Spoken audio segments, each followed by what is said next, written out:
Sir ప్రస్తుతం చూస్తున్నట్లయితే social మీడియాలో పాజిటివిటీ ఉంది, నెగిటివిటీ ఉంది.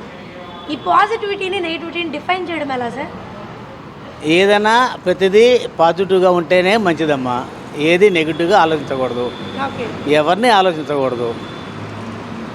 ఆడవాళ్ళు ఎవరు ఆడవాళ్ళైనా ఒకటే, తల్లి ఎవరికైనా తల్లే. అట్లాగే ఎవరిని పడితే వాళ్ళని కించపరిచినట్టు మాట్లాడటం అది సభ్యత కాదు, సమాజం కాదు, కరెక్ట్ కాదు. అది నేర్చుకుంటే రాజకీయ నాయకుల వల్ల చాలామంది యువత చెడిపోతున్నారు అనవసరంగా. వీళ్ళు చేసే మాటలకి, వీళ్ళు చేసే భాషకి. అట్లా కాకుండా వాళ్ళు మారి ప్రజలను మార్చాలని మా కోరిక. వాళ్ళ వల్ల మేము చెడిపోకుండా ఉండేటట్టు చేయాలి.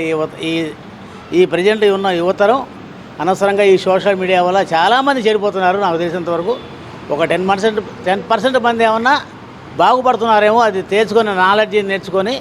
ఒక 90% మాత్రం చెడిపోతున్నారు. ఇలాంటి సోషల్ మీడియాలో అవసరమైన కామెంట్స్ వినకుండా, చూడకుండా మనం అవాయిడ్ చేస్తేనే మంచిదని నా ఆలోచన. అట్లా ఉంటే బాగుంటుంది.